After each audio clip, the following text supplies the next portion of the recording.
Marcos capítulo 16, quem encontrou, diga amém. O som ainda está comprimido, filho. Preciso que você me ajude aí.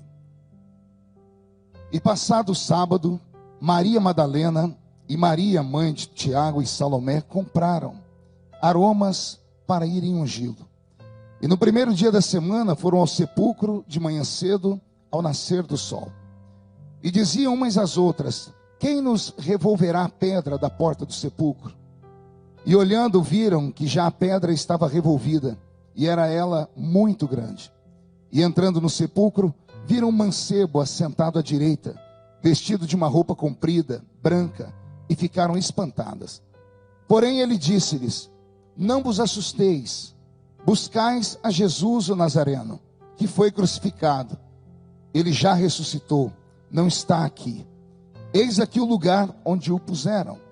Mas ide, dizei a seus discípulos e a Pedro, que ele vai adiante de vós para Galileia, e ali o vereis, como ele vos disse. Amém, igreja? Incline a cabeça por um momento. Enquanto isso, o moço do som vai tentar melhorar o som para mim, porque agora sumiu todo o som aqui do palco, filho. Por favor, me ajude aí. Senhor, em nome de Jesus, eu te peço agora inspiração para poder ministrar a sua palavra com ousadia. E peço ao Senhor que cative os nossos corações nesse momento. E neste momento, Senhor, nada possa chamar mais a nossa atenção no culto do que a pregação da sua palavra. Desde o início do culto, nós ouvimos palavras que nos motivam a continuar a viver. Palavras que trazem acalento ao coração daquele que está se sentindo preso, oprimido, destruído. Então que esta mensagem, que agora será a última da noite, seja uma mensagem capaz de levantar aquele que está caído, seja capaz de ressuscitar aquele que está morto, seja capaz de trazer vida para aqueles que já não têm vida. Então fala conosco, Senhor, é o que eu te peço em nome de Jesus. E a igreja diz amém? Quem pode dar a Jesus uma linda salva de palmas?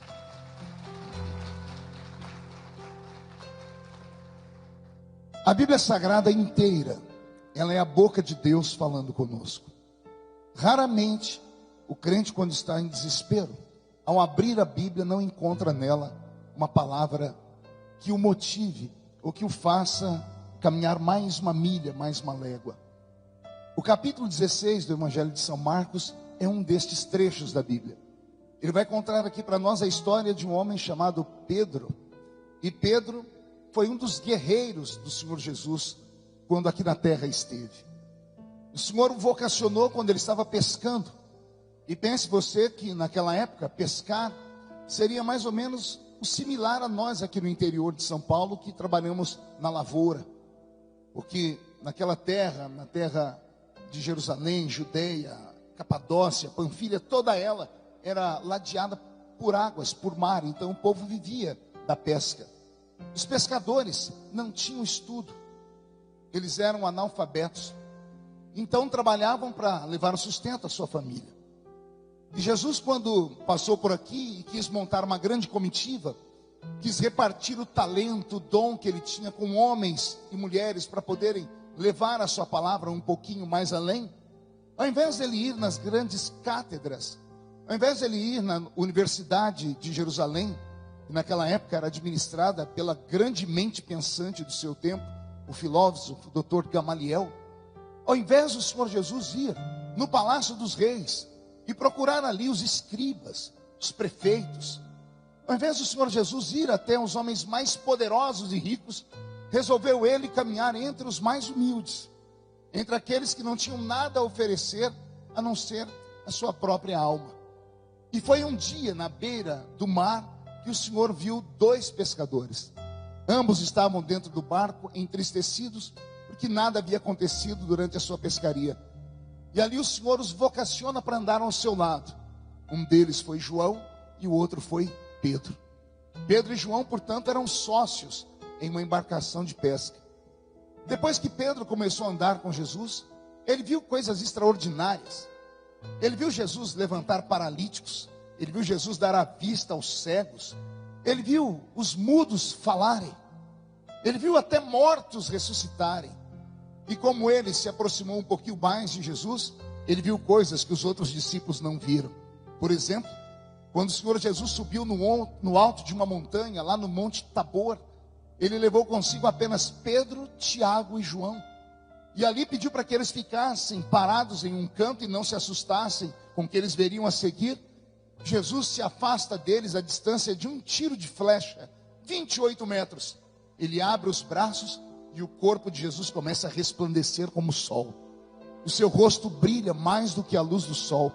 O corpo dele é arrastado da terra e o Senhor flutua no ar. Estamos naquilo que a Bíblia chama de Monte da Transfiguração. E ali aparecem dois seres bíblicos que haviam desaparecido do planeta Terra: Elias e Moisés. E quando Pedro, Tiago e João viram aquela visão extraordinária, quando a visão termina, Jesus se aproxima de Pedro. Pedro diz assim a Jesus: Senhor, vamos fazer uma tenda aqui para nós. Façamos uma para nós, os discípulos, uma para o Senhor e a outra para Moisés e Elias, porque bom é estar neste lugar. Pedro viu coisas como essas, coisas que somente pessoas que são crentes de verdade são capazes de acreditar. Acreditar que um homem de carne e osso pode brilhar como o sol e pode quebrar a lei da gravidade e flutuar. Somente aqueles que têm fé em Deus para acreditarem nisso. Foi esse Pedro que o Senhor Jesus o escolheu para andar ao seu lado. E Pedro foi o discípulo que de longe mais trabalho deu para Jesus. Ele, talvez por ser um homem grosso, por ser um homem maltratado pela vida, talvez a sua única defesa era o ataque. Por isso era às vezes expansivo demais, às vezes metia as mãos pelos pés. Inúmeras vezes na Bíblia nós vamos ver ele deixando Jesus em saia justa.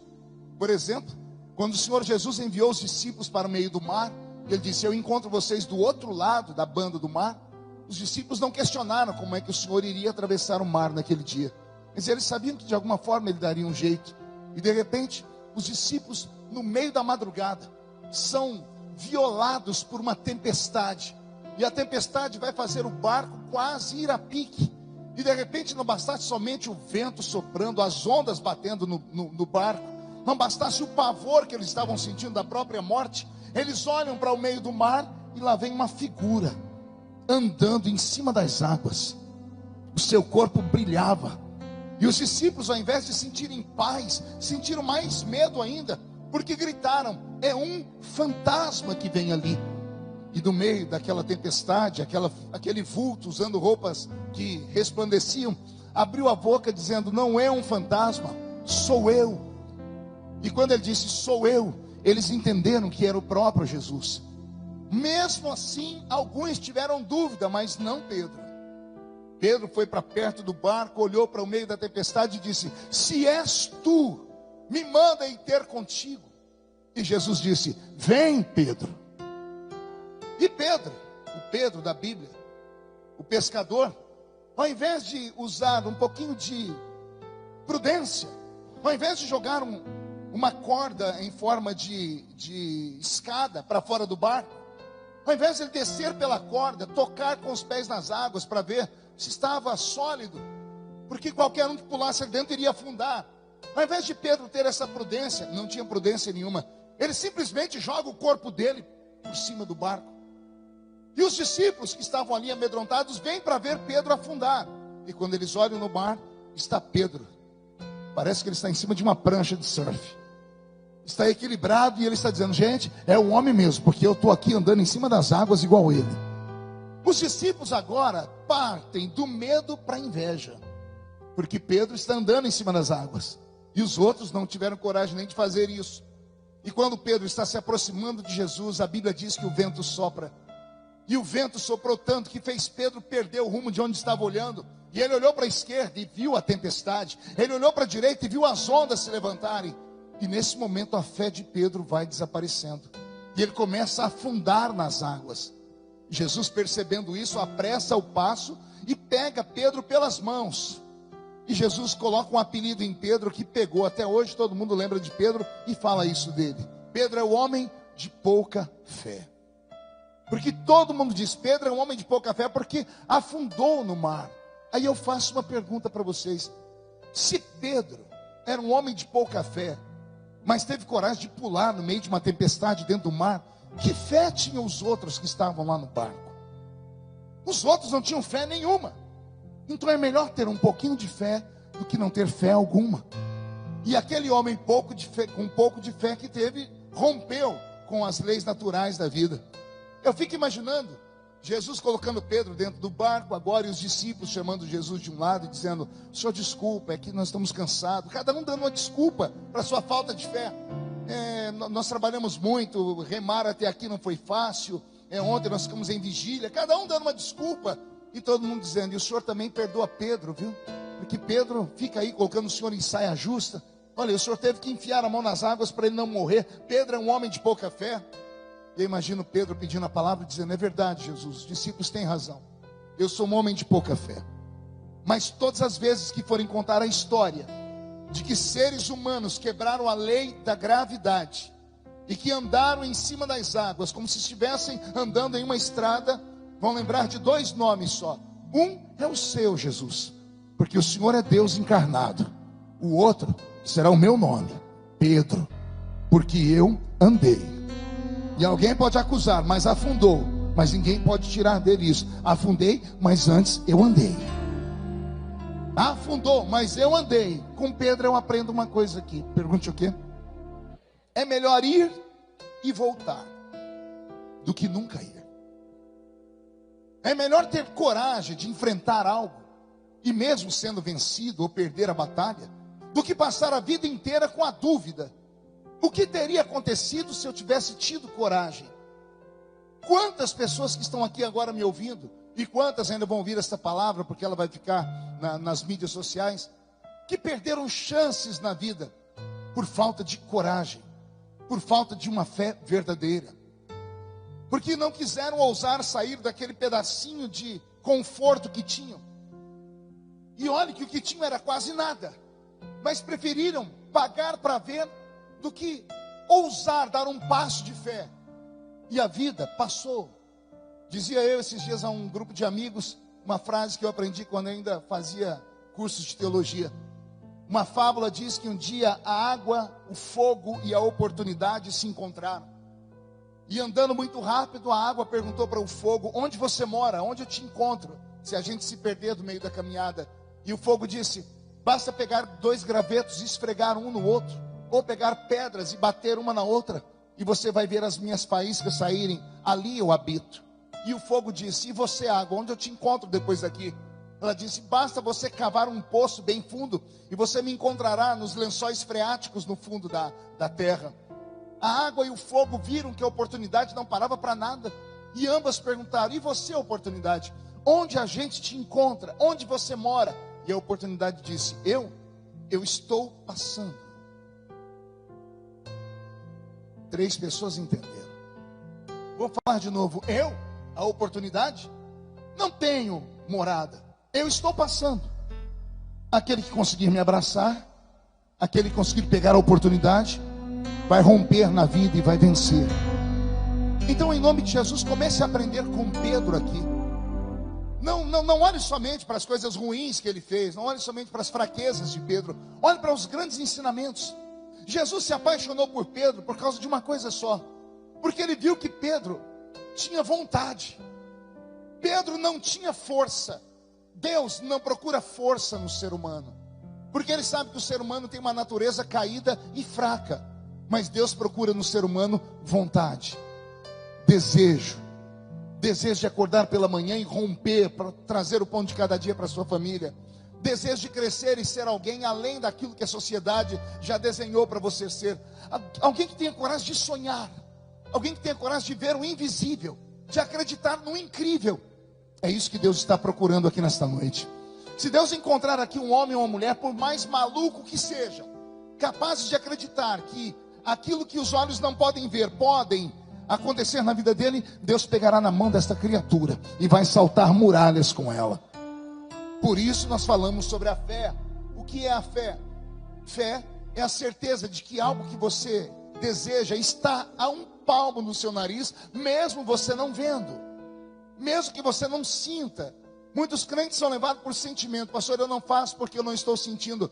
Você não tem que ser guiado por sentimentos, porque sentimentos falham. Você tem que ser guiado por aquilo que está escrito, por aquilo que está estabelecido. Se Deus disse que você vai vencer, é porque você vai vencer, sentindo ou não sentindo. Se o Senhor diz que a porta será aberta, é porque a porta será aberta. Pastor, mas eu não enxergo nem a porta. Pois bem, aí está a fé. Porque a fé vai te fazer ver uma parede onde não tem parede. A fé vai te fazer acreditar que Deus pode mandar um anjo marceneiro fazer uma porta de madeira para colocar nesta parede invisível que você está sequer vendo.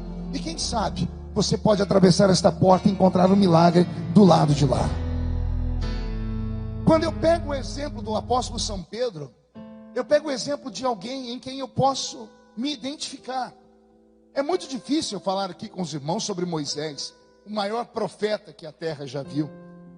É muito complicado tentar aqui aplicar a história de um Daniel, de um profeta Daniel na nossa vida, porque ele era um homem rico, da aristocracia judaica, era um homem inteligente, versado em ciências. Então eu não consigo me ver em Daniel, não consigo sequer me ver em João, porque João, embora fosse um homem simplório como Pedro, ele era um homem mais apaziguador, ele tinha um coração um pouco mais humano, e eu não consigo me ver em João. Eu poderia aqui tentar me ver em Judas, o discípulo de Jesus, e eu acredito que a maioria agora disse assim: pastor, eu tenho um pedacinho de Judas em mim, porque Judas negou Jesus. Mas se você descobrir a história de Judas, você vai se emocionar. Você vai ver que Judas nasceu numa terra chamada Caríates, por isso é Judas ou Iscariotes, Judas de Caríates. A cidade de Caríates, ou a terra de Caríates, era a terra onde nasciam os judeus bravos, os judeus que nunca aceitaram ser escravos de Roma. De todos os iscariotes conhecidos da história, todos foram revolucionários, todos deram a vida pela liberdade. Judas, quando viu Jesus dar os seus sermões, falando que o reino dele estava chegando, achou que Jesus era um revolucionário, por isso foi caminhar ao lado de Jesus. Ele achou que Jesus ia levantar um exército para derrubar Roma, mas quando Judas caminhou com Jesus, e no meio do caminho ouviu Jesus falar assim: o meu reino não é desse mundo. Quando Jesus começou a dizer assim: o Filho do Homem será entregue na mão dos pecadores. Quando Judas percebeu que Jesus falava de um reino que não era o que ele cria, ele simplesmente se decepcionou com Jesus e abandonou a comitiva dele. Porque ele via Jesus não como um Deus, ele via Jesus como uma espécie de Che Guevara, como uma espécie de um ditador de qualquer dessas repúblicas de banana que existem pelo mundo. Ele achou que Jesus era isso. Eu não consigo nem me comparar a Judas, porque às vezes não tenho a coragem que ele teve de abandonar o trabalho, a família, para caminhar ao lado de um revolucionário. Não consigo me enxergar, por exemplo, em um André, que era irmão de Pedro. Veja só, filhos da mesma mãe, só que cada um com um temperamento. André era polido, André era politizado, André sabia entrar e sair dos lugares, e não há um senão contra ele na Bíblia. Não conseguiria me identificar com André, porque eu tenho 1 milhão de defeitos. Quando eu tentei me ver nos discípulos da Bíblia, eu consegui me enxergar em Pedro. E eu acredito que a grande maioria dos que estão me ouvindo aqui são como ele. Pessoas simples, que querem o melhor, e às vezes erram tentando acertar. Este é Pedro. Ele errava tentando acertar. Um dia, Jesus está fazendo o ato mais lindo da Bíblia que ele fez para mim como Deus. Ele, sendo Deus, ajoelhou na frente dos discípulos e foi lavar os pés dos discípulos. Ele está lavando os pés dos discípulos, um momento de comoção. Veja só, ele, sendo Deus, não tem por usurpação ser igual a Deus. Antes, aniquila a sua forma divina e vem entre nós se fazer carne. Aí ele vai na frente dos homens que ele criou. Ele se ajoelha e ele pega o pé, que é a parte mais imunda do corpo. Principalmente naquela época que não haviam sapatos fechados, eram tudo sandálias. Os calcanhares rachados, mau cheiro, chulé, sujeira, frieira. E lá vai o Deus eterno ajoelhar na frente das criaturas e pegar os pés deles e lavar. Não sei se você sente a emoção que eu sinto falando disso. Pois bem, quando chega na vez de lavar os pés de Pedro, cadê os pés de Pedro? Pedro botou os 2 pés para trás. Jesus parou, olhou para ele: o que você está fazendo? E Pedro disse: o senhor não vai colocar a mão no meu pé, não. Ele estava querendo dizer assim: eu não sou digno do Senhor, como Deus, colocar a mão nos meus pés, que é tudo podre isso aqui. Aí Jesus diz assim para ele: se eu não lavar os seus pés, você não tem parte comigo no meu reino. Aí Pedro coloca um pé e coloca o outro. Quando Jesus vai lavar os pés, Pedro estica os dois braços. E Jesus diz: o que você está fazendo, Pedro? Ele diz: pensando bem, já que é para andar ao lado do Senhor, não é só os meus pés que estão sujos, as minhas mãos também estão, os meus braços estão sujos. Eu preciso de um banho por inteiro. Lava não só os pés, me lava por inteiro. Olha que coisa bela. Só vamos aprender isso com um Pedro que primeiro quebrou o culto. O culto saiu do rumo. Jesus lavando os pés, estava todo mundo adorando, dando glória a Deus. Pedro botou um ponto no culto. Jesus teve que parar o culto, o processo, para falar: se eu não lavar os seus pés, você não tem parte comigo. E aí vem Pedro de novo e surpreende a todos. Ele é o único capaz de dizer assim: se os outros só têm os pés sujos, Senhor, eu tenho o corpo inteiro sujo. Eu preciso de mais banho do que todos eles. Neste Pedro eu consigo me ver. Porque mesmo sendo um sacerdote, mesmo sendo um líder, mesmo sendo um pastor, eu continuo sendo um ser humano. Nós não pregamos para super-homens em igrejas. Nós não pregamos para mulheres maravilhas em igreja. Nós pregamos para seres humanos feitos da mesma matéria. A mesma matéria que está aqui e está aí. O que diferencia um do outro são as oportunidades que a vida lhe deram. Foi o ambiente onde a pessoa foi criada. Ainda ontem eu pregava em São Paulo e falava sobre Freud, que o grande psicanalista austríaco mapeou a humanidade toda e ele chegou à seguinte conclusão: tudo que uma criança vê, ouve e sente de 0 a 7 anos de idade dará a ela a formação de toda a sua parte psíquica. De 0 a 7 anos de idade, a criança vai ter a sua personalidade sendo formada. E a personalidade da criança é formada com aquilo que ela absorve. Ela é como uma esponjinha. Ela vai absorvendo o jeito do pai, os trejeitos da mãe, as palavras, as maneiras como são tratadas, os sentimentos que lhes são provocados, quer seja de dor, quer seja de alegria, quer seja de tristeza, de decepção. E aí uma criança tem a sua personalidade. De 0 a 7 anos está formada. E de 7 a 12 é a construção do seu caráter. Então, o que é o ser humano? Ele é produto do meio onde ele vive. Alguns que estão aqui me ouvindo têm que levantar a mão para o céu e agradecer a Deus porque foram criados em uma família estruturada. Tiveram alimentação regrada. Pelo menos 4 alimentações por dia: o café da manhã, o almoço, o café da tarde e uma janta. Conheceram seus parentes, tem o nome dos seus pais no seu documento. Podem não ter tudo o que quiseram, mas foram criados de maneira digna.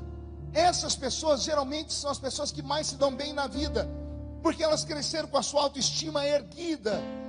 Difícil é quando a criatura nasce no meio do limbo, quando não tem família estruturada, quando a sua família é um arranjo familiar e não uma família como a sociedade conhece como família civilizatória. Quando é arrancado de nós as oportunidades de um abraço, de um carinho, de uma alegria, isso vai ficando dentro de nós. O ser humano é como um computador. O seu cerebelo aqui, ó, no alto do seu cocoruto, é como um HD de um computador. Tudo que você passou na sua vida está armazenado aí. E mesmo você não se lembrando conscientemente, às vezes inconscientemente, você é lembrado por causa de um cheiro, por causa de uma música, por causa de um barulho, por causa de uma cor, de uma viagem. Memórias vêm lá de trás. E alguns de nós carregamos esse fardo. O fardo de não termos passado por uma infância como a gente queria, de não termos tido a família que nós sonhávamos. E tudo isso vai culminar com o nosso temperamento. Eu prego aqui, tem pessoas que são expansivas. As pessoas expansivas têm mais facilidade com o movimento pentecostal, Fernando. Por isso elas pulam, gritam, batem palma, dançam na igreja. As pessoas que são tímidas, as pessoas que são fleumáticas, têm mais dificuldade, não apenas de lidar com os outros, de lidar consigo mesmo. E às vezes a timidez é uma construção de tudo aquilo que a pessoa ouviu dentro de casa. As regras impostas, regras às vezes extremamente duras, os nãos colocados, as afrontas dadas pela família e a pessoa nunca poder se expressar. Tudo isso gerou você. E às vezes, como pregador, eu não compreendo isso, porque o pregador, ele quer ver o céu descer na igreja, ou a igreja subir para o céu, e eu quero ver todo mundo dar glória a Deus, e eu sei que nem todo mundo pode dar glória a Deus, e não é porque não quer, é porque a sua alma ainda está dentro de um limbo. Há dentro de você ainda um Pedro que teve a vida toda violentada, e passou por todos os tipos de constrangimentos e sofrimentos possíveis. Então a maneira de Pedro se defender é o ataque. Por isso ele é o discípulo de Jesus que mais aparece na palavra do Senhor. Pedro é um discípulo tão sui generis, que ele andou ao lado de Jesus 3 anos, endemoniado. Eu não estou falando das pessoas que iam ouvir Jesus, eu estou falando daqueles que ele escolheu. Jesus escolheu 12 no meio de milhares. Pedro é um dos 12. E um dia Jesus está com os discípulos, e ele falando sobre a sua morte, Pedro olha para ele e diz assim: tem pena de ti mesmo, Jesus. Jesus põe o dedo no nariz de Pedro e diz assim: para trás de mim, Satanás. Consegue entender isso? Não era o Zé Pilintra, o Zé Pilantra, o Exu Caveira. Não eram as entidades de macumba que vêm sobre pessoas, não. Era o próprio Lúcifer. Satanás estava dentro de Pedro, para ter a oportunidade de estar perto de Jesus e ouvir e saber o que é que Jesus ia fazer, quais eram as estratégias de conquistar o mundo. O diabo encontrou guarida no coração de Pedro, e mesmo assim Jesus nunca mandou Pedro embora. Nesse dia Jesus expulsou o diabo, falou: para trás de mim, Satanás, mas Pedro fica.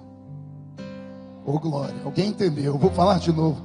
O diabo vai, mas Pedro fica, porque Pedro é importante. Pedro é uma criança que está aprendendo. Ah, eu amo ver Pedro. No capítulo 16 do Evangelho de Mateus, tem uma história, talvez uma das mais belas. Jesus reúne os discípulos e chama Pedro para ficar perto dele. E aí ele olha para Pedro e diz: tu és Pedro, e sobre esta pedra edificarei a minha igreja, e as portas do inferno não prevalecerão contra ela. Só que, como eu já preguei aqui, dei ensinamento, Jesus não está chamando Pedro de rocha. A palavra Pedro no grego é pedra pequena, pedra esmiuçada, poeira. Jesus está olhando para Pedro dizendo assim: você é só uma pedra pequena, você é poeira, você não presta para nada. Aí Jesus coloca a mão no peito dele mesmo: tu és uma pedra pequena, mas sobre esta rocha. Porque Jesus é a rocha, Jesus é a pedra angular, é a rocha que andou no meio do deserto levando água para Israel, a rocha de Meribá. Ele é a rocha da visão de Daniel. O profeta Daniel viu uma rocha ser arrancada do topo de uma montanha e bateu no pé de uma estátua gigantesca que representavam todos os reinos do mundo. E ele disse: esta rocha se tornou o maior reino da história. Jesus é esta rocha. Então Pedro não presta para nada, porque ele é só poeira. E Jesus diz: tu és Pedro, tu és uma pedra pequena, mas sobre esta pedra eu edificarei a minha igreja. Aí Jesus aponta para Pedro e diz: Pedro, você é a igreja. E quando Jesus diz que Pedro é a igreja, isso tinha que ter arrancado de nós um glória a Deus. Por quê? Porque Jesus está dizendo: a igreja que eu espero não é uma igreja formidável, não é uma igreja poderosa, não é uma igreja que vence o pecado. A igreja que eu espero é uma igreja igual Pedro, que vai fazer tudo errado, mas tentando fazer as coisas certas, que vai cair quando tem que ficar em pé, que vai escorregar quando deveria estar firme, que o diabo vai entrar dentro dele, mas uma hora ou outra eu vou mandar o diabo embora e Pedro vai ficar perto de mim. Esse é o Pedro da minha história, simplesmente Pedro. E esse Pedro da minha Bíblia aqui, poderia eu contar outras histórias sobre ele, mas não temos tempo. Vou levar para a última, talvez a que mais mexa com o nosso coração. Pedro olha para Jesus, e Jesus está falando do suplício, da morte. E Pedro diz para ele: Senhor, eu vou contigo até a morte. E Jesus diz: Pedro, hoje ainda, antes que o galo cante, 3 vezes, você vai me negar. Depois do Getsemane, Jesus é preso. Pedro vai de longe seguindo Jesus. Todo mundo chama ele de covarde, mas os outros nem coragem para seguir Jesus tiveram. O covarde Pedro está indo de longe. E é no meio dessa caminhada que as pessoas dizem: você é um deles, não é? Você parece com Jesus. Andou tanto perto dele que ficou parecido com ele. Pedro diz: não, eu não sou, não conheço esse homem. Daqui a pouco Pedro está ainda vendo Jesus sofrer, e uma vendedora de púrpura chega diante dele e diz: você é um dos discípulos, eu vi você com ele. E Pedro diz assim: eu não conheço esse homem. Quando Pedro negou Jesus pela terceira vez, o galo cantou. Quando o galo cantou, o coração de Pedro ficou pequeno. Ele fugiu, entrou mata dentro, e deve ter desejado a morte, porque ele se lembrou que Jesus disse que aquilo iria acontecer. Pedro desaparece da história da Bíblia Sagrada, nesse período em que Jesus está sendo torturado, no período em que Jesus é crucificado, nos 3 dias em que o Senhor Jesus estava no seio da terra. Não aparece mais a figura de Pedro, até que no capítulo 16 do Evangelho de Marcos, que eu li para vocês, as mulheres vão lá para lavar o corpo de Jesus. Elas vão para ungir o corpo dele. E quando elas chegam lá, a pedra que estava trancando a porta do sepulcro está rolada para um canto. E quando elas olham para aquela pedra, 2 homens de branco estão sentados sobre a pedra. E um deles diz assim: por que procurais entre os mortos aquele que vive? Ele não está mais aqui, ele já ressuscitou. Preste atenção, nós temos na Bíblia 4 evangelhos. Quantos evangelhos eu disse? Não ouvi? São eles: Mateus, Marcos, Lucas e João. Deu para decorar? Mateus, Marcos, Lucas e João. 1, 2, 3, só a igreja? Os evangelhos são as repetições das mesmas histórias. Cada discípulo enxergou Jesus de um jeito, e cada um desenhou Jesus de um jeito. O evangelista São Mateus, ele, por ser um judeu estudado, ele era cobrador de impostos, ele desenhou Jesus como rei, porque os judeus esperavam o Messias que fosse um rei. O evangelista Lucas era médico, e como era médico, se você vasculhar o evangelho dele inteiro, você vai ver todas as curas que Jesus fez. E ele sempre chama Jesus de Filho do Homem, porque ele vê um homem perfeito. O evangelho de João é aquele que dá arrepios, porque João começa o evangelho dizendo: no princípio era o verbo, e o verbo era Deus, e o verbo estava com Deus, e tudo que foi feito por ele, e sem ele nada do que foi feito se fez. Ele veio para os judeus, mas os judeus não receberam. Mas a todos quanto receberam, deu-lhes o poder de serem feitos filhos de Deus. No evangelho de João nós temos Jesus sendo tratado como Deus. E aí, quando eu entro no evangelho de Marcos, que é o evangelho mais simples da Bíblia Sagrada, é o relato mais antigo do Novo Testamento, o primeiro a ter sido escrito. Marcos, que escreve o evangelho, nunca andou ao lado de Jesus. Não existe na Bíblia Sagrada o apóstolo Marcos, porque esse Marcos que escreve o evangelho, ele foi discípulo do apóstolo São Pedro. Pedro e Paulo, os 2 grandes titãs da Bíblia, tinham divergências teológicas. E Marcos era discípulo de Paulo. Um dia Paulo sofreu um atentado e Marcos fugiu. Paulo ficou com tanta raiva que mandou ele embora. Disse: você não presta para caminhar comigo. Como Pedro divergia de Paulo, Pedro adotou Marcos, e Marcos se tornou discípulo dele. Quando Pedro estava para morrer na masmorra de Roma, 30 dias antes da sua morte, ele mandou João Marcos trazer junto na visita nanquim, papiro e uma pena, porque Pedro queria contar uma história. O evangelho de Marcos saiu da boca do apóstolo São Pedro. Pedro, antes de morrer, foi detalhando para Marcos tudo que ele conhecia sobre Jesus. Por isso que o evangelho de Marcos é simples, ele não tem genealogia, ele não tem histórias profundas, e é muito curto, porque é um pescador que está falando para um escriba que está escrevendo. E aqui vem a parte que mais me emociona sempre. No evangelho de João, você não vai encontrar os anjos que estavam lá na tumba falar para as mulheres: avisem aos discípulos e a Pedro que o Senhor vai encontrá-los lá na frente. Não tem esse texto no evangelho de Mateus. Também não tem esse texto no evangelho de Lucas. Mateus, Lucas e João falam da ressurreição, falam da pedra rolada do túmulo, falam dos anjos que estavam lá, falam das mulheres que foram lá para embalsamar o corpo de Jesus. Mateus, Lucas e João falam essa história, mas nenhum dos três conta o que está escrito aqui em Marcos. Por que está escrito no Evangelho de Marcos que os anjos, quando viram as mulheres, disseram assim para elas: avisem aos discípulos e a Pedro. Vou falar de novo. Avise aos discípulos, mas chamem em particular um deles. O nome dele é Pedro.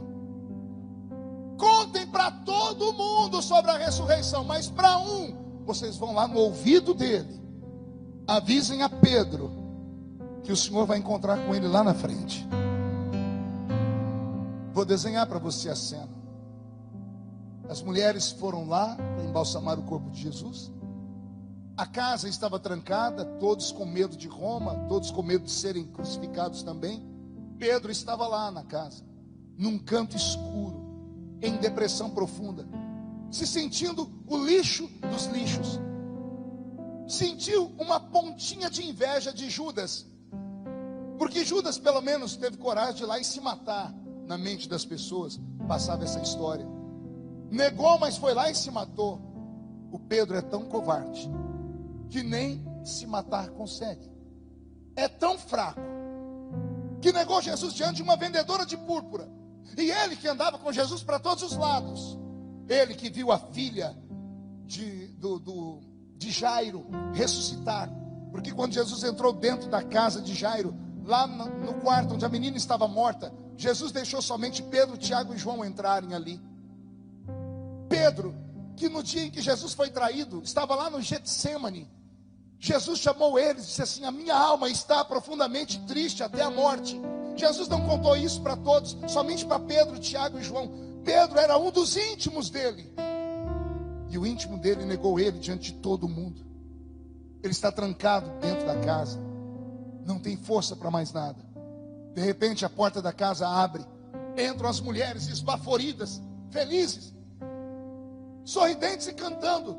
As pessoas perguntam: o que aconteceu com vocês? E elas dizem: estivemos na tumba, 2 anjos estavam lá, olharam para nós com felicidade e disseram: ele não está mais aqui, ele já ressuscitou, ele ressuscitou. E este grito de ressurreição inunda o coração de todos, e todos ficam felizes, menos um, Pedro. Pedro escutou, mas ele estava num canto e no canto ficou.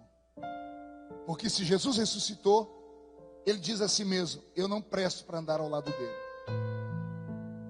Eu disse que ia até a morte e neguei ele, então eu não presto. Até que uma das mulheres vai perto dele e diz assim: Pedro, Jesus quando ressuscitou deixou um recado só para você.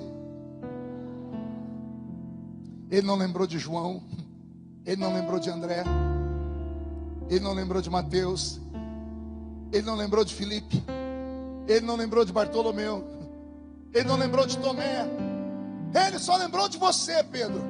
Ele lembrou de mim, mas eu neguei ele. Mas ele lembrou de você, Pedro. Mas eu não presto para caminhar com ele, mas ele mandou um recado para você, e o recado é esse: avise aos discípulos e a Pedro que a nossa história não acabou ainda. Tem muita coisa para acontecer lá na frente. Que um dia de fraqueza não vai determinar o futuro dele de derrota.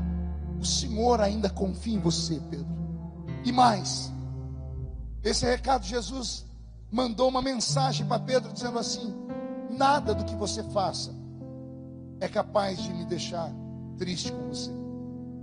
Não importa o que você faça, nada me escandaliza em você. Eu sabia que você ia errar, eu sabia que você ia cair, que você ia tombar, eu sabia que você ia beijar a lona, eu sabia que você seria humilhado e iria humilhar também.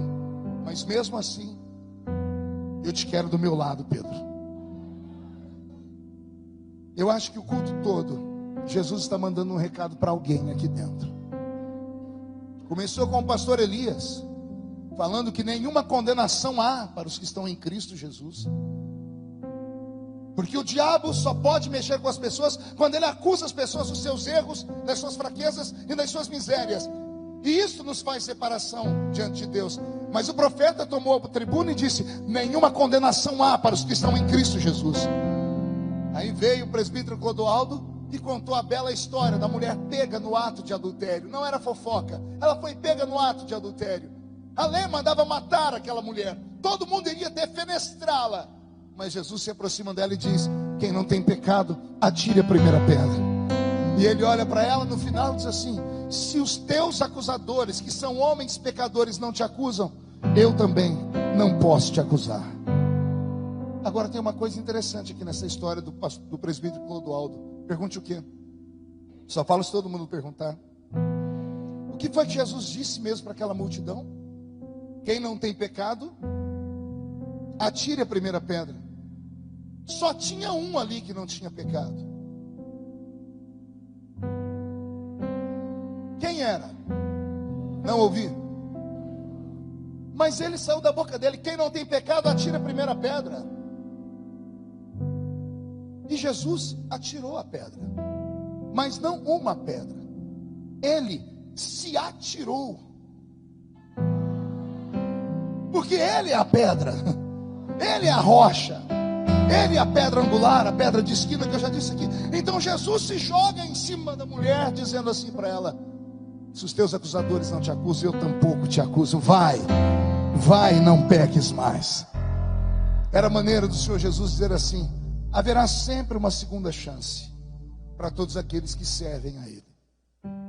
Com essa história de Pedro, eu espero que o Senhor coloque dentro da sua alma a segurança, a firmeza e a esperança de que nem tudo está perdido, de que essa semana pode ter sido uma semana horrível, que você não conseguiu jejuar, não conseguiu orar, não conseguiu ler a Bíblia, você escorregou, caiu, pecou, se jogou ou se jogaram, e você quase não vem à igreja hoje por conta disso. Mas o Espírito Santo foi lá, deu um jeitinho, os anjos pegaram você pela mão, pelos braços, e você entrou dentro da casa do Senhor. E quando você entrou aqui, o Espírito Santo te viu, mandou um recado para o céu, e o céu mandou um recado de volta: pode avisar que essa próxima semana vai ser melhor do que a última. Porque com toda a fraqueza, com toda a luta que você passou, era para você não ter entrado aqui dentro. Mas se você conseguiu entrar aqui dentro, então por favor, fique feliz, porque é sinal de que você não é tão fraco quanto você pensa que é. O crente mais fraco aqui dentro, aquele que qualquer um de nós descobríssemos o que ele faz às escondidas, seríamos os primeiros a jogá-lo para fora da igreja. Saiba, o mais fraco aqui dentro é mais forte do que qualquer demônio daquela porta para fora. Não, você não entendeu? Eu vou repetir: o mais fraco aqui dentro, aquele que qualquer religião ia dizer: saia daqui porque você só traz vergonha para nós, é mais forte do que qualquer demônio de pé que seja daquela porta para fora. Eu profetizo que essa semana será uma semana de vingança. Você vai se vingar do diabo, porque você vai conseguir orar, vai conseguir jejuar, vai conseguir ler a Bíblia, vai conseguir mortificar a sua carne, vai conseguir pregar o Evangelho. E na próxima semana vai entrar por aquela porta trazendo mais 2 ou 3 almas. E o diabo vai ficar apavorado, porque ele apostava na sua derrota. Mas o Senhor te trouxe hoje aqui só para te dizer: nenhuma condenação há para os que estão em Cristo Jesus nosso Senhor. Termino dizendo que eu posso não entender a sua vida, as pessoas que te cercam, sua própria família pode não compreender a sua vida, mas Jesus entende você. Não existe ser humano tão mau, a não ser pessoas que já nascem com uma doença, como um psicopata, como um sociopata. Mas 99% da população humana nasce com a tendência para o bem. Por que erramos, pastor? Erramos porque herdamos de Adão essa maldição. A fraqueza está em nós. Por isso entramos na igreja, por isso vamos aos cultos, para que o fardo que estava sobre os nossos ombros, por um momento, seja aliviado. E a palavra de um sacerdote, liberada no mundo espiritual, pode trazer perdão sobre a nossa alma. Eu queria que todos agora inclinassem a sua cabeça por um momento. Eu queria que os Pedros que estão aqui dentro fizessem uma autoavaliação da sua vida.